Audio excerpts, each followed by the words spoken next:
Hello everyone, today in this video we'll fight against the atmosphere of our world around us, and I would like to try to explain the social and psychological as well phenomenon of some of the representative of Polish people, including Polish elite, a little bit elite of the very recent past and current one, that really shows the symptoms of extreme Ukrainophilia. Yeah, we know that especially since February 2022, when the Russian-Ukrainian conflict, current one, really escalated because it started 2014, this separatism of Russian-speaking territories of eastern Ukraine. We should remember about that.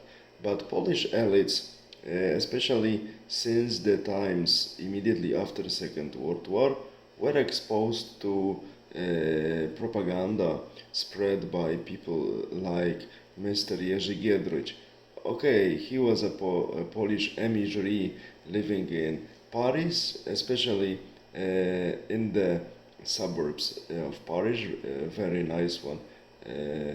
And he was having a very intensive activity connected with promoting Polish culture abroad.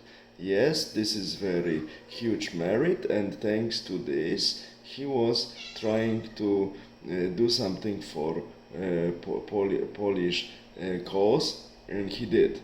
But nothing is perfect, and sometimes the drawbacks are huge. And one of his drawbacks of his activity was promoting the concept of Ukraine, Belarus, and Lithuania, justifying the need for independence of these countries and explaining to Polish people who were from the eastern lands, so-called Kresy, so frontiers of Poland, especially Second Polish Republic, that we should forget about these lands, that now they should belong to Lithuania, Belarus, and Ukraine, and we should be at any cost ally to these countries because by their existence they create buffer between us and Russia, which is, even from geographical point of view, a not very consistent idea, because Poland has, thanks to the geopolitical, unfortunately, smartness of Stalin,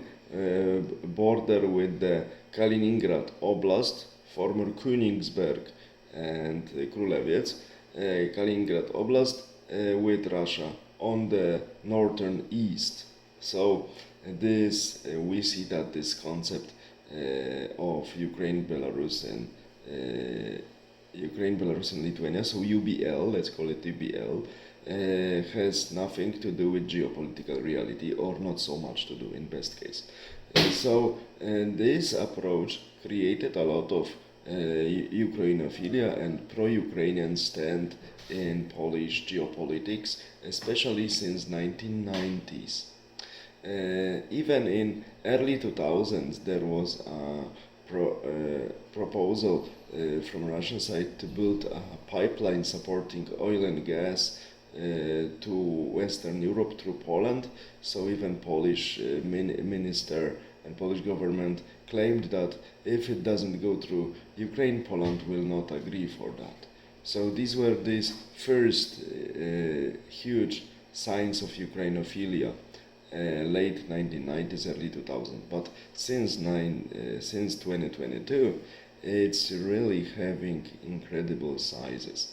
And now we also have to see that during Second World War, when Ukrainians were massively killing Polish people, statistically mainly Polish peasants in Volhynia and other surrounding territories, even up to some territories of Western Greater Poland, but mainly it happened in Eastern Greater Poland, also called by Westerners Galicia. I hate this Austro-Hungarian name, and I'm always claiming this.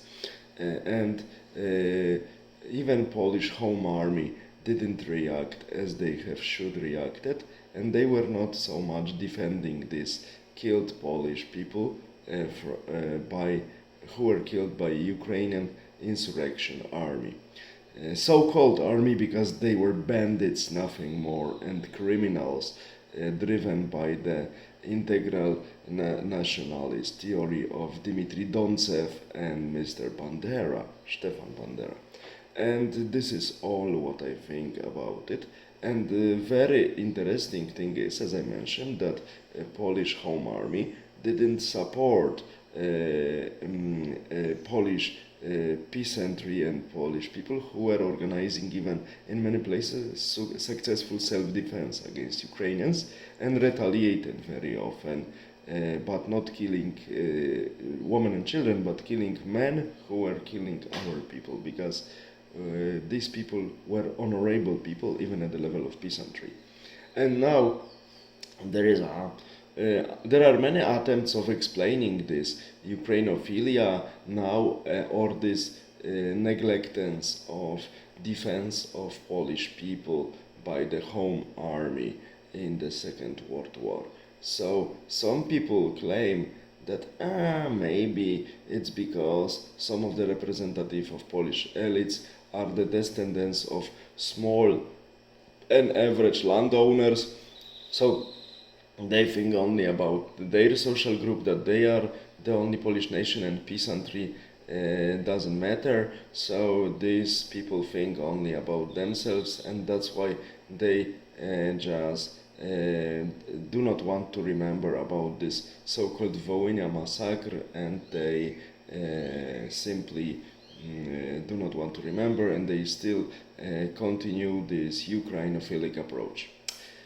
I'm not so happy with this explanation, because it has nothing to do with social status. This Ukrainophilia, I think, it was simply lack of the organization from Home Army during the years of Second World War, why they didn't help Polish peasantry well enough.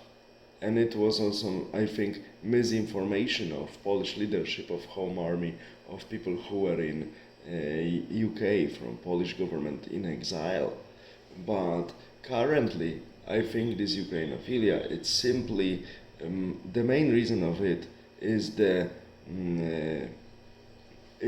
heritage of this UBL concept spread by Mr. Giedroyc and his followers and his comrades of the years after Second World War. This is how I see it. All the best, have a nice day, bye.